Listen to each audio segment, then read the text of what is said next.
attempt to imitate the man. I am a living legacy to the leader of the band. Good morning, everybody. Good morning, good morning, good morning. The leader of the band is tired and his eyes are growing old. His blood runs through my instrument. There we go, and his blood is in my me, something in my soul, something like that, right? My life has been a poor attempt to imitate the man. Good morning, Godzilla. Good morning, Bill D. Good morning, Sandman. Good morning, everybody. I am a living instrument. There we go.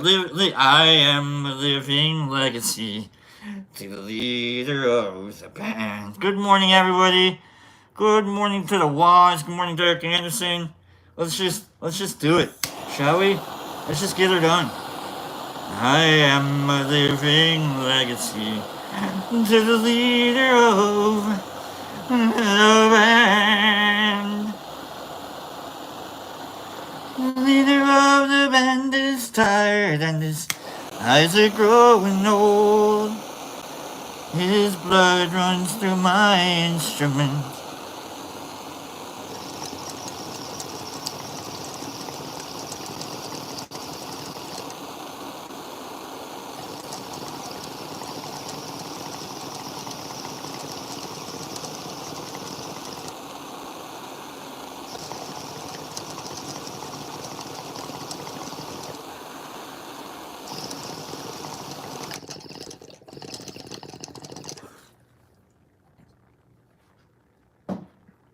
And the song is in my soul. Good morning. Good morning, good morning, good morning, good morning, everybody. Good morning, 5280. Good morning, Sandy. Good morning, Exception. Good morning. Is it birthday? Is it your birthday today? Holy crap and a half, Sandy. Is it your birthday today, Sandy? Is it your birthday? Dude. Happy birthday, dude! Is it your birthday today, my guy? Hold on. Oh. This is I got this one. This is for Sandy. I don't know, Sandy, if you like this song. I like this song. This is for Sandy. Put on my blue suede shoes and I boarded the plane. Touchdown in the land of the Delta Blues, in the middle of the pouring rain. W.C. Handy, won't you look down over me? Yeah, got a first class ticket, but I'm as blue as a boy can be. Now I'm walking in Memphis. Was walking with my feet 10 feet off the bill. Walking in Memphis. But do I really feel the way I feel? Saw the ghost of Elvis on Union Avenue. Followed him up to the gates of Graceland and I watched him walk right through. Our security, they did not see him, they just hovered around his tomb. But there's a pretty little thing waiting for the king down in the jungle room when I was walking in Memphis. I was walking with my feet 10 feet off the bill. I'm walking in Memphis. But do I really feel the way I feel? They've got catfish on the table. They've got gospel in the air. And Reverend Green, be glad to see you when you haven't got a prayer. But boy, you've got a prayer in Memphis. Now, Muriel plays piano every Friday at the Hollywood, and they brought me down to see her, and they asked me if I would do a little number, and I sang with all my might. She said, tell me, are you a Christian child? And I said, ma'am, I am tonight. Walking in Memphis, walking in Memphis. Walking with my feet 10 feet off the field. I'm walking in Memphis, walking in Memphis. But do I really feel the way I feel? There's like a whole other walking in Memphis. Put on my blue suede shoes and I boarded the plane. Touchdown in the land of the Delta Blues. Middle of the pouring rain. A touchdown in the land of the Delta Blues. Middle of the pouring rain. Happy birthday, Sandy. Happy birthday, my good guy. Walking in Memphis, walking in Memphis. Do you really feel the way I feel? Yeah, I like that. Good morning, everybody. Good morning, CCS. Good morning, Paige. Good morning, Derek. Good morning, everybody. You don't have to hit the like button. You can if you want to. You don't have to, though. You can. Good morning, Kim. Good morning, everybody. How's everybody doing this fine, fantastic Monday? Sandy, how old are you? 38? 39? 21? 22? Well, thank you. I love your hat, Taco. Where did I get this hat? I got this hat from... I think Derek Anderson sent that. You're 41? Sandy? You're 41? What? What? You're 41? What? Is that a typo? That's a typo. That's a typo. What are you like? You're like, did you hit Taco? The corn shirts. I blame. And still young. No, Sandy. I don't even know if you aged. I've known Sandy for like what? How long have I known you for? Like, how long have I known you for? Like 30 years now? 32? Something like that. A long time. You haven't aged. 41. What a crock. I don't believe that at all. I think part of that's a lie. Alright? I think part of that's just like, they give you a little leeway if you're a little bit older, huh? That's what I think. They give you a little leeway if you're a little bit older. They're like, oh, he doesn't really know. Oh, you should have known better, but he's too old now. I get it. You know what? Because of that, I'm also 41. You can get away with a lot of things when you're a little bit older. I get it. I totally get it. 41, my ass. Happy birthday, Sandy. You don't look a day over 28. Okay? You don't look a day over 28. Speaking of, good morning, friends. Good morning. I don't know why I felt compelled that we're gonna, I feel compelled to do this song. I don't know why. Also, I really hate that Google said that this song is by Metallica. It's not. I really hate that Google is like, oh yeah, this song's by Metallica. It is not. I might like Metallica's version a little bit better, but it's not. On a long and lonesome highway, east of Omaha, you can listen to the engines moaning out this one-note song. You think about the woman or the girl you knew the night before. But your thoughts will soon be wandering the way they always do. when you're riding 16 hours. There's nothing much to do, and you don't feel much like riding. You just wish the trip was through. Oh, here I am on the road again. Oh, there I am up on stage. Oh, there I go playing the star game. There I go, turn the page. So you walk into this restaurant, all strung out from the road, and you feel the eyes upon you as you're shaking off the cold. You pretend it doesn't bother you, but you just want to explode.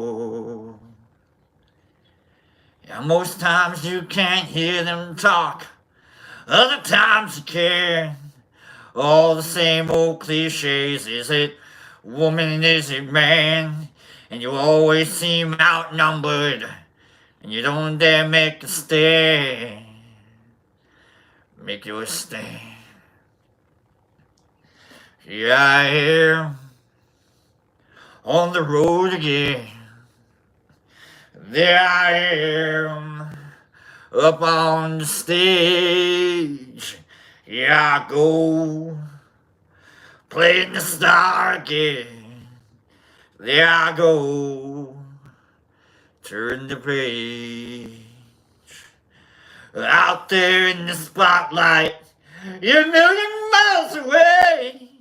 Every ounce of energy you're trying your way. As the sweat pours out your body, like the music that you play. Yeah. Later in the evening, as you lie awake in bed, with the echoes of the amplifiers ringing in your head, you smoke the day's last cigarette, remembering what she said. What she said. Yeah, here I am on the road again. And there I go up on the stage. I'm breaking it. Here I am playing the star again. There I go, turn the page. There I go, turn the page. Yeah, there I go, there I go, there I go, there I go, I'm gone. All right, okay, next one.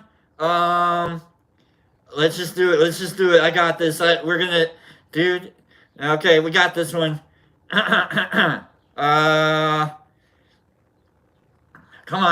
on, load it up. It's on the big. Oh, there. Gosh dang it. Here we go. I don't know how the actual song goes, so let's just go with it, shall we? Almost heaven, West Virginia, Blue Ridge Mountains, Shenandoah River.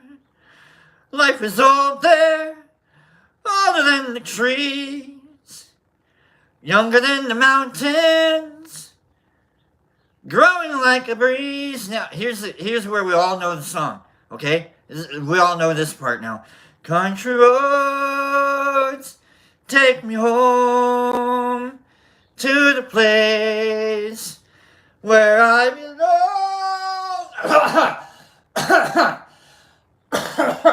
West Virginia, Mountain Mama, take me home, country roads. All my memories gather round here. Miner's lady, stranger to blue water, dark and dusty, painted on the sky. Misty taste of moonshine, teardrop in my eye. Country roads, take me home. if you start a little bit lower, then you can go a little bit higher. To the place, okay, that's a little bit lower, where I belong, right? You kind of get into it. West Virginia. You thought it was Colorado, didn't you? You thought Colorado, Mississippi. It's my favorite part of the song is where I can just name any part of the country and it fits mostly, except for like maybe like Nantucket or Chattahoochee. No, that works. Seattle, Washington, or Portland, Oregon. Country, take me home. Country road, Los Angeles. Country road. I don't know. Good morning, everybody. Country road, take me home. Good morning, good morning, good morning. How's everybody doing this morning? Good morning, 5280. Good morning, Derek Anderson. Good morning. Happy birthday to Sandy. Good morning, Sue. I hope you're warm, safe, and happy. You don't have to be warm or safe or happy all at the same time, but hopefully all at the same time. Good morning, Herbie. Good morning, Cleany. Good morning, Nerdy. Good morning, whoever. Good morning, just everybody. Love you guys so much.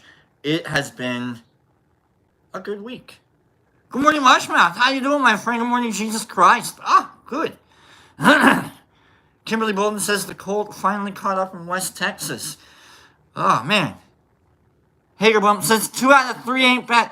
2 out of 3 ain't bad. All right, so, it's not Jim Croce. That's, 3 Dog Night, right? 3 Dog Night. 3 Dog Night songs. Let's go. Oh, yeah, of course. Yeah, of course we're going to do that song. All right, here we go. Here we go. This is all for Hager, by the way. He did this. This is his fault. Jeremiah was a bullfrog. Was a good friend of mine. I never understood a single word he said, but I helped him drink his wine. And he always had some mighty fine wine, singing joy to the world. All the boys and girls now, joy to the fishes in the deep blue sea, joy to you and me. Oh yeah, here we go. And if I were the king of the world, I'll tell you what I'd do. I'd throw away the cars and the bars and the war, make sweet love to you, singing out joy to the world. And all the boys and girls, joy to the fishes in the deep blue sea, joy to you and me. Oh yeah, singing now. You know I love the ladies, love to have my fun. I'm a high life flyer and a rainbow rider, a straight shooting son of a gun. I said a straight shooting son of a gun. Joy to the world and all the boys and girls. I can hear a choir behind me. Joy to the fishes in the deep blue sea. Oh yeah, joy to you and me. Come on, together now. Joy to the world. You know, like you get that big sounding. Oh, the boys and girls. Here we go. Joy to the fishes in the deep blue sea. Oh yeah, joy to you and me. Yeah, we're all. One more now. Joy to the world. Right? You get serious. And all the boys and girls. Oh yeah. Joy to the fishes in the deep blue sea. Joy to you and me. Alright, one more. Joy to the world. And all the boys and girls. And joy to the fishes in the deep blue sea. Oh yeah, Hager. Joy to you and me. Oh yeah. Joy to the world. And all the boys and girls. Joy to the fishes in the deep blue sea. One more. Here we go. Yep. Yep. We all. Yep. Here we go. Well, I saw the thing coming out the sky. It had the one long horn and one big eye. I commenced to shaking and I said, ooh-wee. It looks like a purple people eater to me. It was a one-eye, one-horn flying purple people eater, one-eye, one-horn flying purple people eater, one-eye, one-horn flying purple people eater. Sure looks strange to me, one-eye. Well, he came down to earth and he laid in the tree. I said, Mr. Purple Eater, don't eat purple people eater, don't eat me. I heard him say in a voice so gruff, I couldn't eat you 'cause you're so tough. It was a one-eye, one-horn flying purple people eater, one-eye, one-horn flying purple people eater, one-eye, one-horn flying purple people eater. Sure looks strange to me. I said, Mr. Purple People Eater, what's your line? And he said, eating purple people and it sure is fine. And that's not the reason I came to land. I want to get a job in a rock and roll band. It was a one-eye, one... Oh, wait. Wait. Well, I bless my soul. Rock and roll. Flying purple people eater. Pigeon-toed undergrowth. Flying purple people eater. We wear short shorts. Friendly little purple eater. Friendly little people. I don't need... What a sight to see. And then he swung from the tree. And he laid on the ground. And he started to rock. Really rocking round. It was such a crazy ditty with a swinging tune. Sing-a-bop-bop-a-boo-bop-ba-dop-bam-boom. Well, bless my soul. Rock and roll.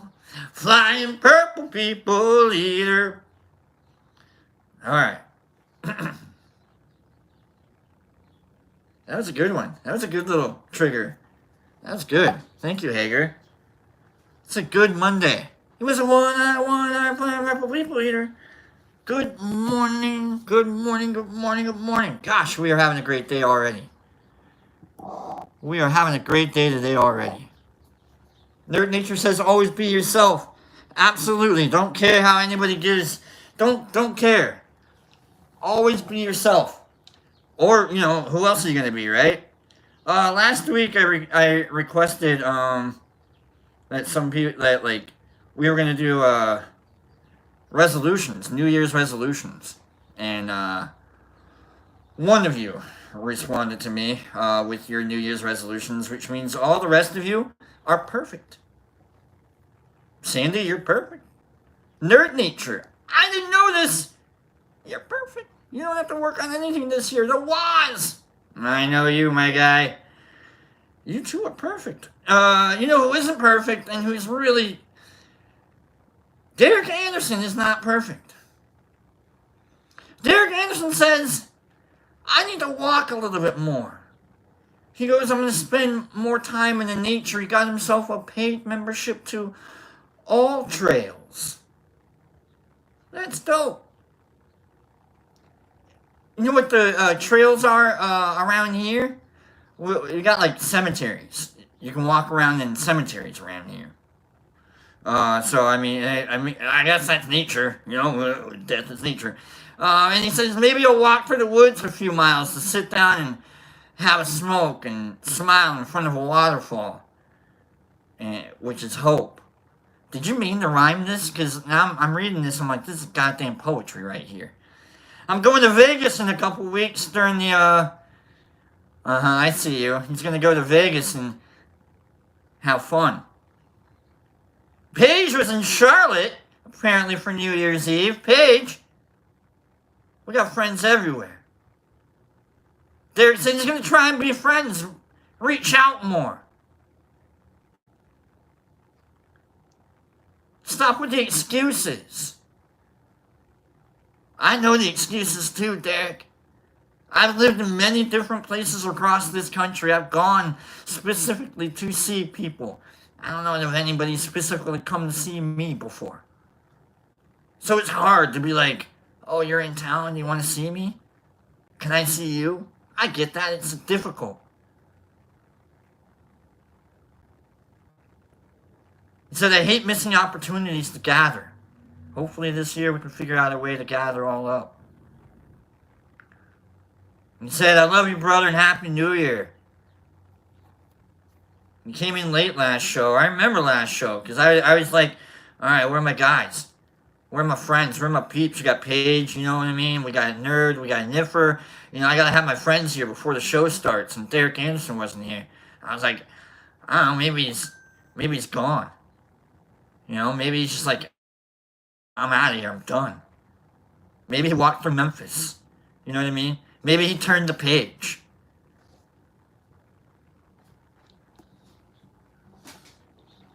Well, here I am, playing the star again. Here I go, up on stage. Here I am, on the road again. I said that differently. On here I go, turn the page.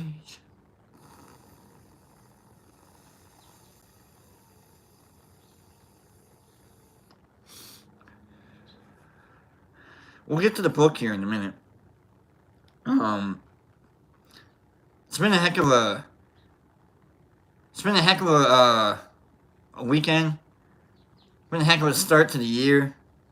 Hanging out with you guys. The Waz sent gifts, and he sent. I just want to show you one. You know what I did? It was a Roku box, or it was like a Zumo box. But I think what I want to work on is in the box, in the Zumo box, because the Waz, he's a horrible person. What he'll do is he'll package things in different boxes and then make you think that you just got like a streaming service. I'm like, what do I need to stream? I have a smart TV. I have phones. Like, what do I need a streaming service for? So I set the boxes to the side, and I was like, that's silly. That's silly. And, you know, maybe I'll use it if I, you know, whenever, right? And so then I opened up the box, and in the box, because I heard the rattle. And I was like, what's the rattle? Did something break? What broke in the box? I gotta fix something in the box now before I can use. Alright, whatever. You know, like, maybe he's done using it, you know, maybe like Troop and Doop is done using it. You know, maybe this is his re-gifting thing. Let's see the re-gifting, you know? And I'm gonna be honest with you, I'm the asshole, okay? So if you're waiting for something, I'm the guy, okay? Hold on, okay? Just, I'm the a-hole, alright? In the box were these cool dice. And I'm not gonna lie, I kind of want to do like a little role play thing, you know, where I'm like a DM or a GM or something, like, you know, for like the first 10 minutes of the show or something. You know, I don't know how that would work. I don't know how it would work, but I want to try, you know? Like for the first 10 minutes of the show where I'm like, hey, who's here? You got your characters? All right, let's see where you're at. You know, I don't know how that would work. Okay? But I thought about that. I was like, let's try something different. Let's try something new. You know? So we got role-playing dice. I got a hundo, I got a tenner, I got 2 tenner. I love these dice. These dice are awesome. You could call them like dragon dice, but those are actual dice. It's from a game called Dragon Dice. But I like to call these dragon dice. So, anyhow. We got a 100... It's like a percentage. It's got... I love it. Hold on. It's 1 to 20. That's right. Okay, we got a 1 to 20. 1 to 20 sided. Okay. A 1 and 10 sided. Okay. We have another 1 and 10 sided, except this one is their 10s. So you would roll that along with the other 10 sided, and you would get like an actual 10. There you go. The other 10 sided. No, these are great. I love them, Waz. I've been playing with these since high school? God, how long was that? Woo! 25 years? Woo! Man, okay, four-sided die. You didn't know they made four-sided die. That's a four, that's one, two, three, I don't know, that's four. It's four-sided, this is an eight-sided die. It's like an octahedron or something, and this is a six. You didn't know that. Blows your mind when you think. Anyhow, I kind of want to try and figure out a way that we can do like a little role playing. You got me going. You got me thinking a lot. So it's. Thank you so much for the dice. So. And I just want to put a shout out to Deborah Pearl. When I opened, when I got this box of toffee, I was like, oh, it's toffee. You know, I'm like, all right, it's whatever. It's okay. I didn't know that heaven apparently has a taste. I didn't know. Apparently heaven tastes like almond toffee. I didn't know. I ate my first bit, and I can't. This stuff is so rich. This stuff I ate like a little bit, like right there in there. That's all I've eaten so far, and it's the best toffee in the world. The best toffee in the world. Hold on. What's cool, nerdy? Hold on. Let's see what's going on. Hold on. My D1 is a D10 inside of a D10. You have a D... What? I'm going to need to see a reel of that. I don't believe you. That sounds amazing. Is it like, do like a little gyroscopic... And then it like ends up adjacent to... Come on. What have you got? Let me see it. Alright. Anyhow, Deborah Pearl, best toffee in the world. Thank you. I shout out to that. Amazing. Alright, everybody. I tell you what, it's still January. It's still the month of January, which means it's still resolutions month. And so if you got resolutions that you want me to read out loud and like maybe give you a little, you know, hold you accountable, because I know I don't want to say anything out loud, because then people will hold me accountable.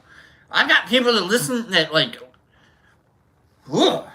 I think at one time, Shy, introvert, and some of us know him, gave me a videotape of a Coldplay song. And he goes, I remember you told a story about Coldplay. I'm like, what? That was like from 2 years prior to that. And he goes, yeah, no, I know you really like Coldplay. I'm like, what? So, like, I totally understand how, like, maybe you don't want things said out loud because some people remember it and hold you accountable to them. I'm like, oh, man. Anyhow.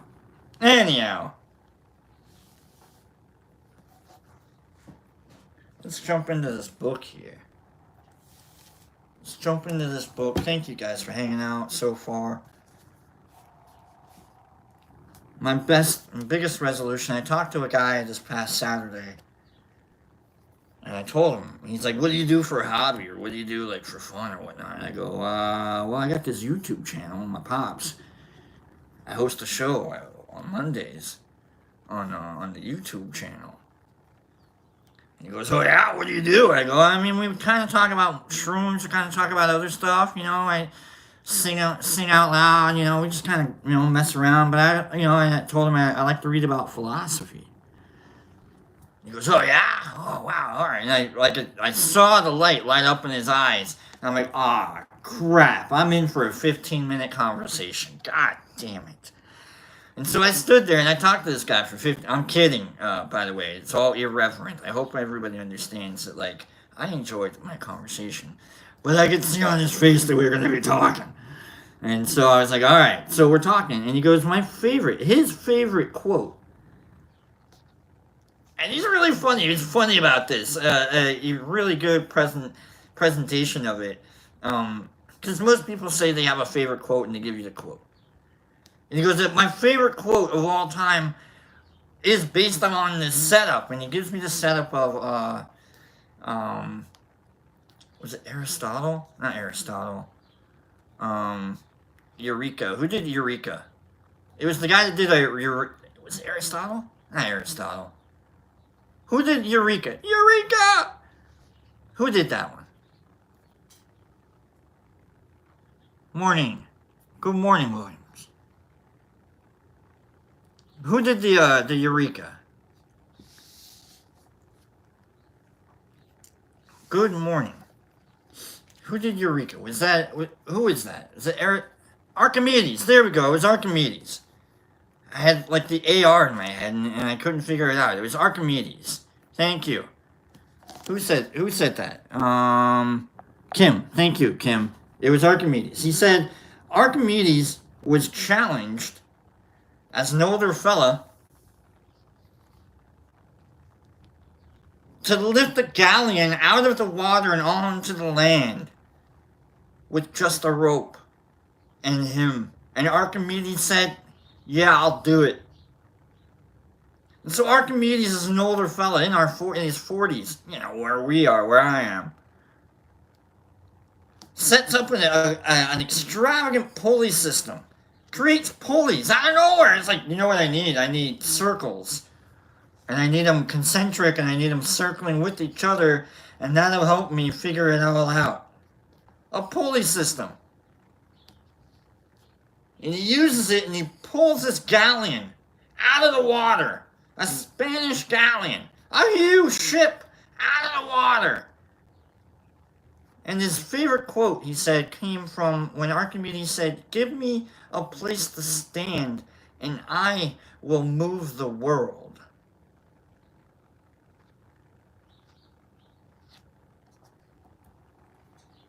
I was like, what? That's an awesome story. I think I've heard like variations or even that story. I don't know, I've heard it. You know, Archimedes was a badass. And then when he said the quote, I was like, oh yeah, the quote, of course. Give me a place to stand and I will move the world. That's badass. And he does, and he creates a pulley system, and he creates fulcrums, and he creates all the simple tools, and he moves the world. So it was a lot of fun. That was cool to have like a conversation with the guy. And I said, I think my favorite philosopher is Socrates. Because he didn't really do anything. All he did was ask questions. Cleany says 40s, and you haven't even peaked yet, right? Archimedes started living in his 40s. Running around naked. Getting paid to weigh gold. Finally figured it all out. Eureka! Running around. So my favorite philosopher is so far that we've gone over is Socrates. He's just kind of an a-hole. Because he's just kind of like, I don't believe you. Let's prove it. Oh yeah? One of my favorite, like, anytime I know I'm about to get mad is whenever I say the words, oh yeah? Because I'm about to just come right at you. You know? Because I'm paying attention. Oh yeah? And then Socrates gets hit in the head. Or gets killed because he can't stop saying, oh yeah? But then yeah, that's probably my favorite.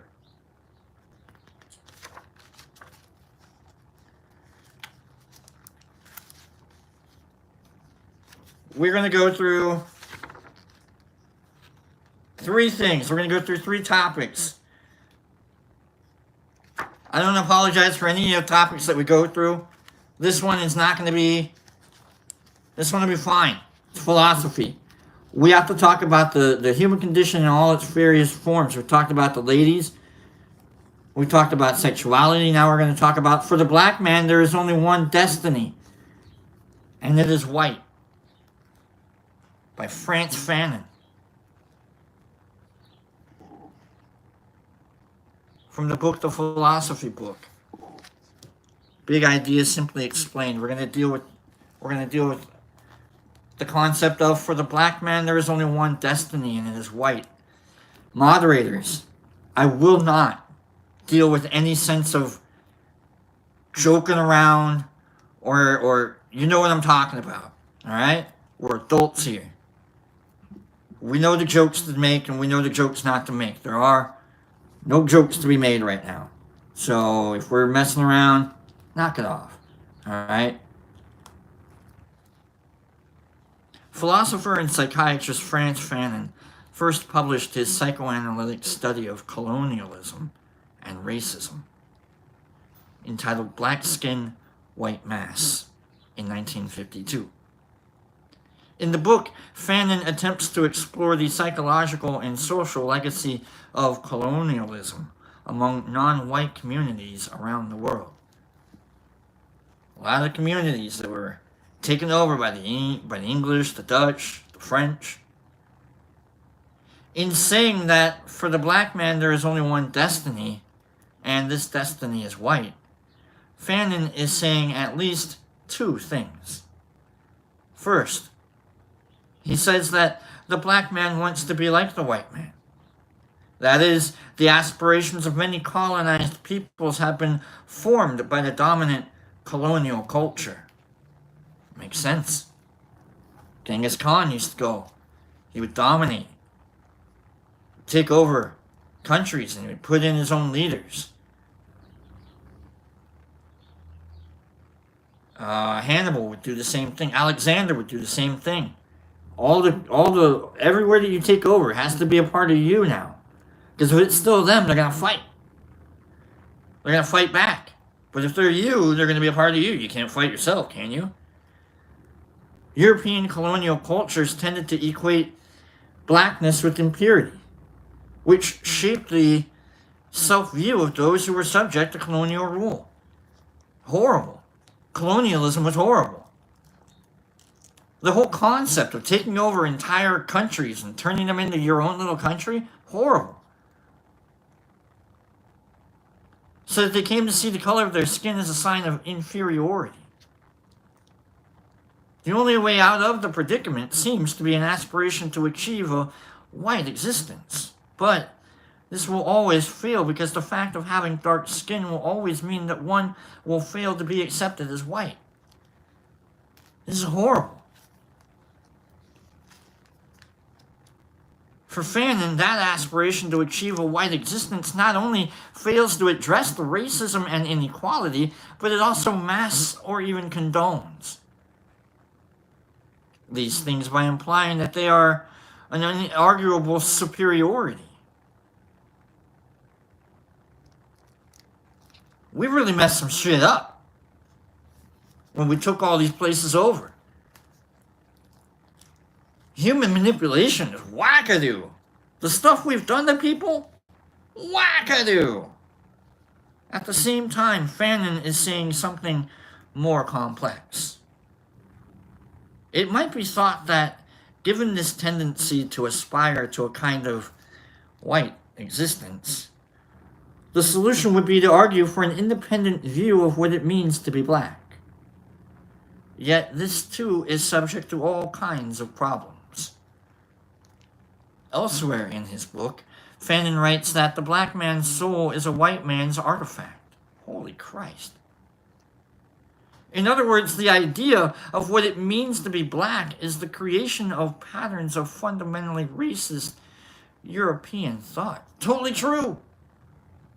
All the thinking that we think that was done back then is all based on writing done by white dudes. That's all they were. We've colonized our own. We've colonized ourselves. Here, Fanon is in part responding to what was known in France as the Negritude movement.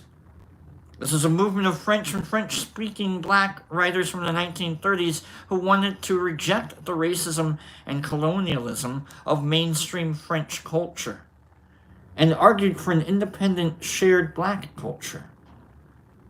But Fanon believes that this idea of negritude is one that fails to truly address the problems of racism that it seeks to overcome, because the way that it thinks about blackness simply repeats the fantasies of mainstream white culture. In one sense, Fanon believes that the solution can only come when we move beyond racial thinking. That if we remain trapped within the idea of race, we cannot ever address these injustices. There's an idea Morgan Freeman would say, like, if we just stop saying the word black, then maybe it won't be that big of a deal. That's an idea. I find myself in the world and I recognize that I have one right alone, Fanon writes at the end of his book. That of demanding human behavior from the other. Let me read that again. I find myself in the world and I recognize that I have one right alone, Fanon writes at the end of his book. That of demanding human behavior from the other. Fanon's thought has been of widespread importance in anti-colonial and anti-racist movements and has influenced social activists such as anti-apartheid campaigner Steve Biko and scholars such as Edward Said. Colonialism. Weird. What the human, like, all the crap we've ever done. For about 3 months I was reading about Vietnam and all the stuff that France did to Vietnam. Holy crap!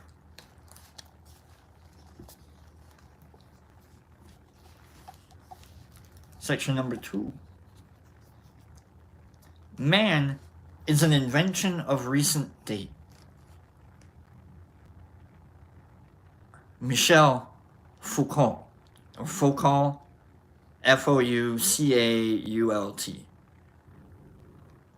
The idea that man is an invention of recent date appears in The Order of Things, an archaeology of the human sciences, by French philosopher Michel Foucault. To understand what Foucault means by this, we need to know what he means by archaeology and why he thinks that we should apply it to the history of thought. Okay. Archaeology, history, human thinking. All right, there's your 3 things so far. Foucault is interested in how our discourse, the way in which we talk and think about things, is formed by a set of largely unconscious rules that arise out of the historical conditions in which we find ourselves. What we take to be the common sense background to how we think and talk about the world is in fact shaped by these rules and these conditions. However, the rules and conditions change over time, and consequently, so do our discourses. For this reason, an archaeology is needed to unearth both the limits and the conditions of how people thought and talked about the world in previous ages. The easiest concept is, remember when you weren't allowed to show an ankle? Now we have bikinis. But we still have a record of people showing their ankles, those licentious ankles.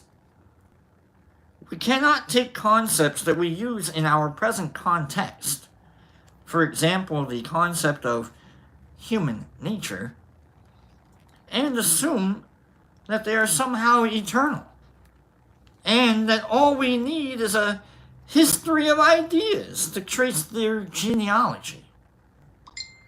For Foucault, it is simply wrong to assume that our current ideas can be usefully applied to any previous point in history.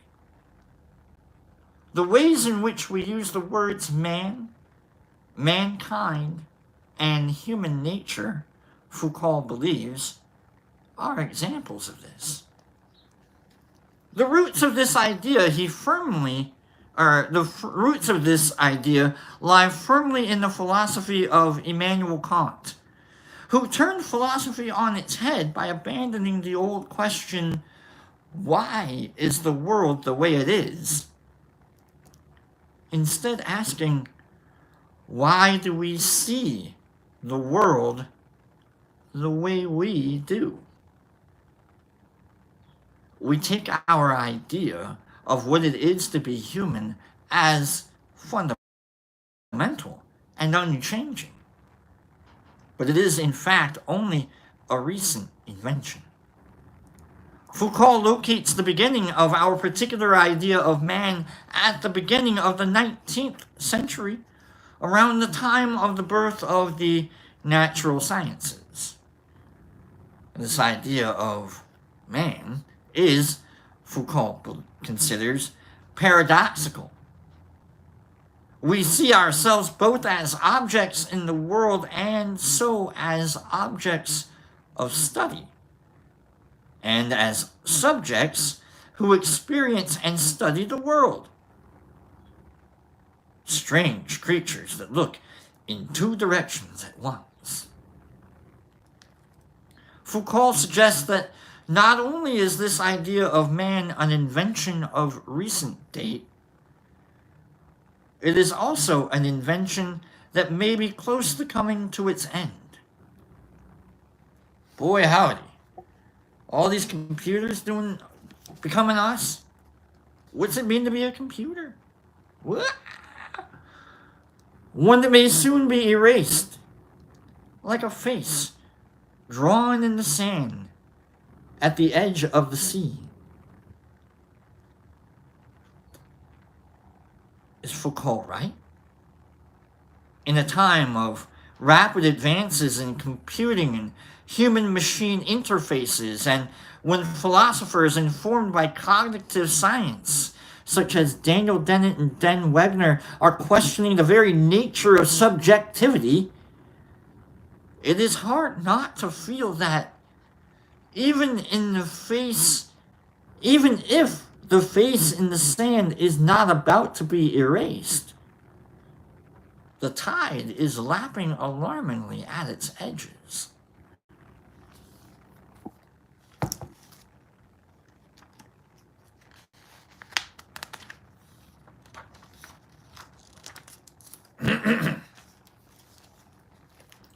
If we choose, we can live in a world of comforting illusion.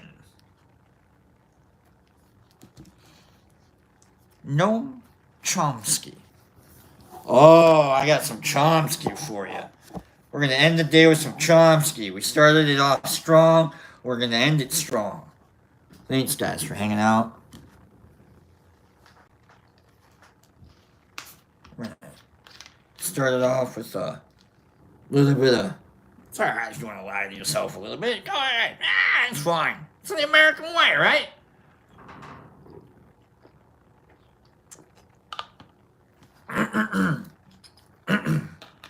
Okay.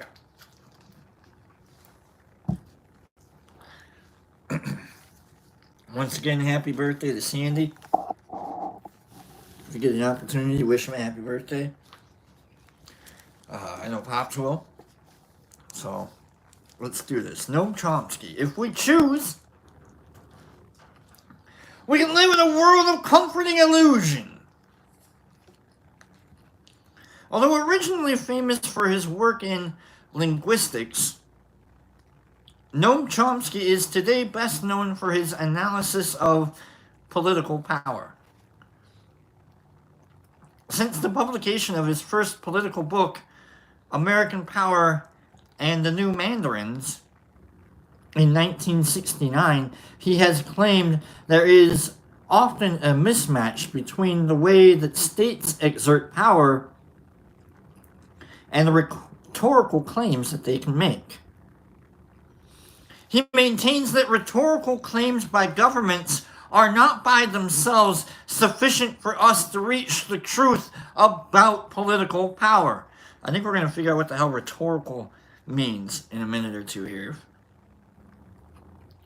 Government may speak the language of facts as a way of justifying their actions, but unless their claims are supported by evidence, then they are only illusions. And the actions to which they lead lack justification. If we are to understand more clearly how states operate, it is necessary to move beyond the battle between rival forms of rhetoric and instead to look at history, at institutional structures, at official policy documents, and so forth. Chomsky's ethical analysis are based on what he calls the principle of universality. At root, this principle is relatively simple. Let me go back, hold on. Let me go back to let me state, if we are to understand more clearly how states operate, it is necessary to move beyond the battle between rival forms of rhetoric. Okay, the loud, down with Marxism, down with democracy. I don't know. Move beyond that and instead look at the history and institutional structures and official policy document. What do you mean by democracy? What do you mean by Marxism? What do you mean by socialism? What are you actually doing to be a socialist? Compared to what are you actually... Okay, all right. Chomsky's ethical analyses are based on what he calls the principle of universality. At root, this principle is relatively simple. It says that at the very least, we should apply to ourselves the same standards that we apply to others. At the very least. This is a principle that Chomsky claims has always been central to any responsible system of ethics. If you gotta follow the rules, I gotta follow the rules. The central psychological insight here is that we are fond of using ethical language as a way of protesting about others, but that we are less inclined to pass judgment on ourselves. Ooh. Nevertheless, if we claim to uphold any set of ethical or moral standards, then we must apply to others the standards we apply to ourselves. In terms of government, this means that we must analyze our political actions rigorously, instead of allowing ourselves to be blinded by rhetoric. This is both a moral and intellectual imperative. For Chomsky, these are closely related. He points out that if anyone making a moral claim is also violating universality, then their claim cannot be taken seriously and should be rejected. If we are to cut through the rhetoric and examine political morality in a rigorous fashion, it seems that universality is a necessary starting point. Some of Chomsky's specific claims about the nature of global power have caused considerable controversy, but this does not invalidate his central insight. For if we wish to call his specific claims into question, then we should do so in the light of universality and of all the available evidence. If his claims turn out to be false, then they should be rejected or modified. But if they turn out to be true, then they should be acted upon.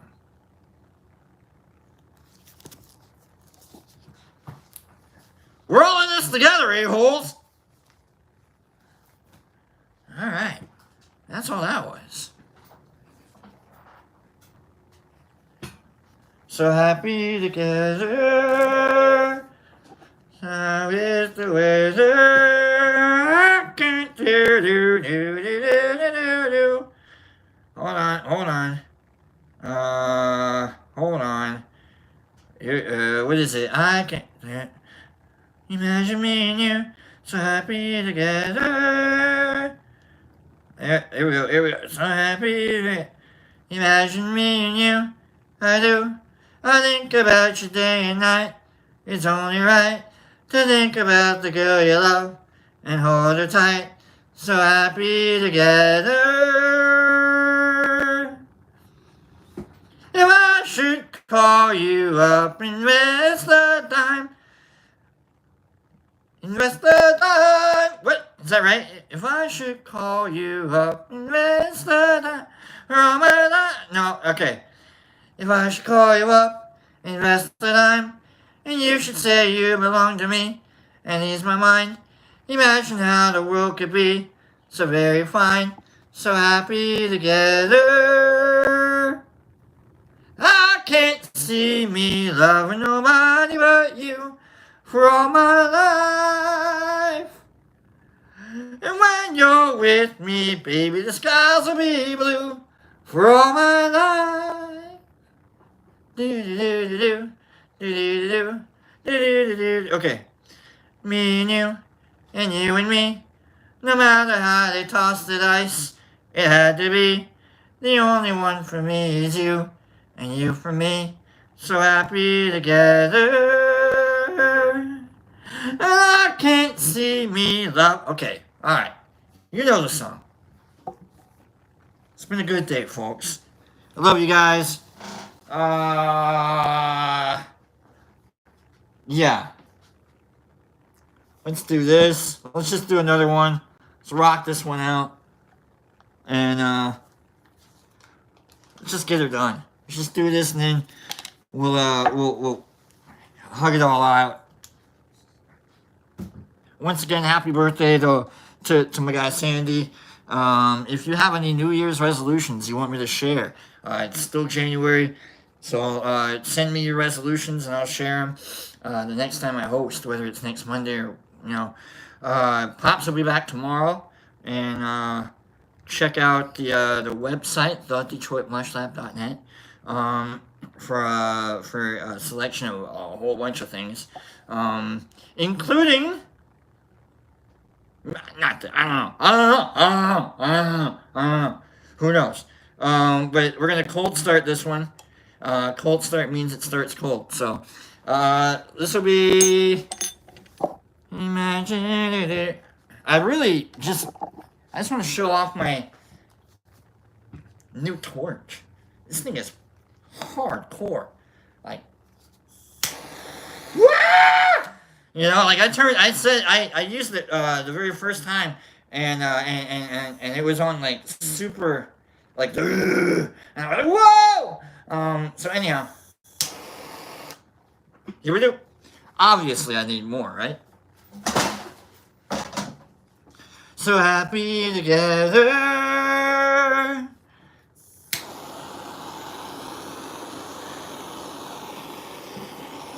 There we go.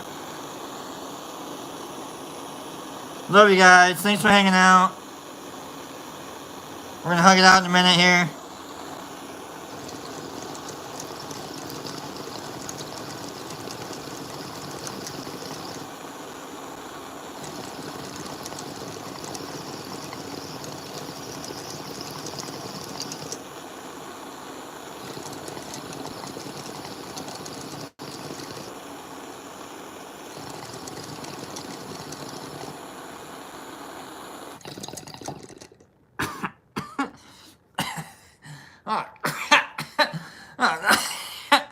That's a big one. Why they put so much in there?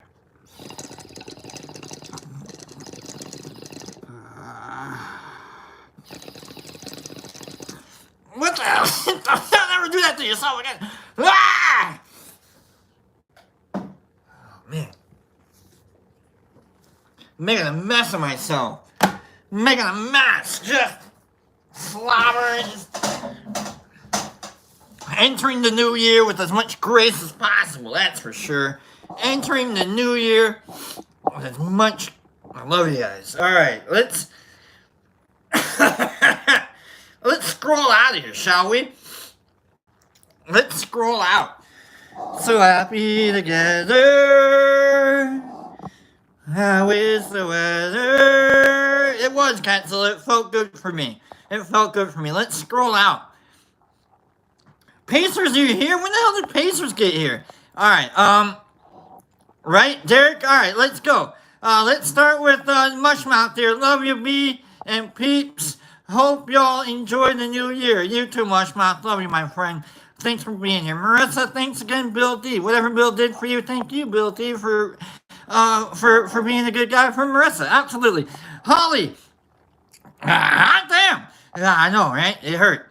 Anthony T. To the moon and beyond. Absolutely.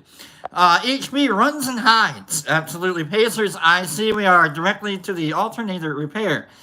You know, sometimes you just have to, you know, fix your car in the middle of the show, okay? Derek Anderson with the ad, Mushmouth with the emotes, Anthony T with the emotes, Joe D's. Pacers, Happy New Year, brother. Hope all is well.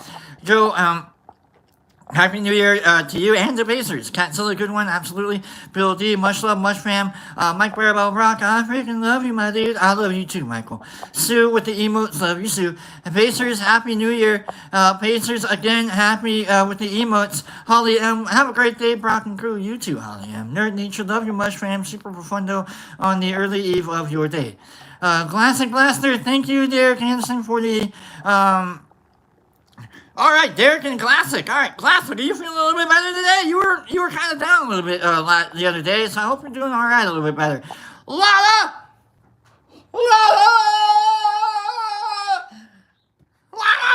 When did you get in? I love you. Jesus Christ, have a good one. You too, absolutely, my friend. Have one good one to you. Catch you too, mate. Different Mom, everyone have a beautiful day. I love you all. Mike Barabell, T Crew rules. You rule. Mike Barabell. Calico Kid, have a great day, everyone. You too, Calico Kid. Jesus Christ says, see you, Mike. Holly M with the eat mode. I love you, Holly M. Jody's, any rip that makes you cough, dude, and get you dizzy was worth it. The exception. Have a great day, everyone. Back at the silly office, the sitting team meetings on the computer, listening to me sing, Walking in Memphis, got him. Paige, have a great day, Brock and T Crew. I'm thankful to not be driving around in the snow and ice today for work. I'm grateful that you're not driving around in the snow and ice today for work as well, Paige. Glad you're safe. Derek Anderson, thank you, Brock, and everyone for an awesome first Monday of the year. Love y'all and see y'all soon tomorrow. Stay warm and not low. You mean stay high? Like not low, but like high? Derek Anderson, you're ridiculous. I love it, man. Derek Anderson, stay you. Jesus Christ, see you next time, Bill, mate. Take care, dude. Bill, Pacers, hug time.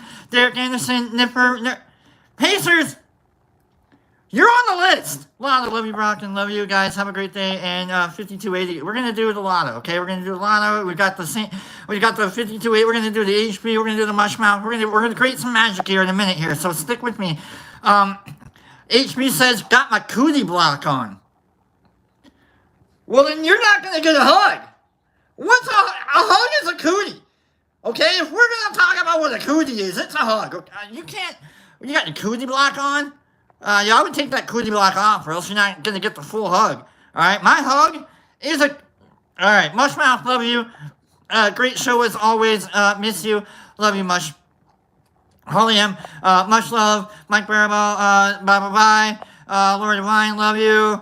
Mushmouth saying too much. Lana, I've been here, I love you. I know you, I can feel it. Like, the wads, Peace of my, Sue and Bill and Jesus Christ and Joe and Sue and Jesus Christ and Classic. Oh, thanks, Brock. I'm just learning to not let family, family sucks, all right? I'll say that out loud, okay? Family sucks, all right? I'll even say it louder. Family sucks! All right, but, you know, that's what we got. All right, Niffer Mama, hi, Mike B, Pacers. Oh, no! Anthony D, we definitely need to get Pops and that and be the exception. You guys always make me laugh. You make me laugh, exception. You're ridiculous. I see you. I'm laughing right now. Ha ha ha ha. That was ridiculous. I am so sorry. That dab's really kicking in. Mushmouth with the hugs. You know, I'll get to the hugs if you guys quit scrolling. But don't quit scrolling, is all I'm saying. HB with the yes, and Nipper Mama talking to exception, Barrel with the ability, and the Jesus Christ. I just wiped my herpes block. I gotta read these things first before I say them out loud. Jesus Christ. Good lessons to learn moving forward. Sue Littlemeyer, wish I was there for the second hand. No. You don't have to get the second hand hug. We're going to all hug together. It'll be fine. Nipper Mama with HB says, I'll take off. And Jody says he's learned. Jesus Christ family should. See, I read that one first, okay? Mushmouth, happy birthday to Sandy. Absolutely, Jesus Christ. Nipper Mom and Sandy. All right. Woo! We're here. Finally, you guys are done. I don't have to, scroll anymore. Oh, there you go. We're going to create some magic. And, it's a good magic trick. Okay, and for those of you that don't know about this magic trick, I think they might have some people that showed up. Classic, I need you to this magic trick is for you, Classic. Okay, I want everyone to just kind of keep in the back of your mind Classic and that family thing and just what I want you. This isn't when you're at work and your boss is trying to get you to buy into the whole system and you're like, oh, we're just one big family around here. No. No, we are not. I can't walk out on my family the way that I can't give my family 2-week notice. So that's, you know what I mean? So anyhow, that's the difference between family and work is I can't give my family 2-week notice. We're always going to be family. So, anyhow, aside from the lackadaisical, maybe lack of or whatever, the want for, we're going to hug it. We're going to hug. Okay, we're going to hug. And we're going to do it the correct way, the right way. Okay? There's an art to this hug, and it's the correct. I don't know. If you hug differently, awesome. If you hug behind your back, if that's how you hug, then you're probably going to jail. I don't know. Don't hug behind your back. That's awkward. You know what I mean? Unless someone hugs you from behind, and you're like, okay, then is that the only time when it's proper to hug from behind? Can you walk up to someone and just be like, hey! You know what I mean? Hey, I want to give you a hug. So obviously we're hugging forwards. You can hug to the side, I guess. You can do a side hug. The whole I don't actually care enough. I care half as much. But that's not really a hug in so much as my arm fits around you.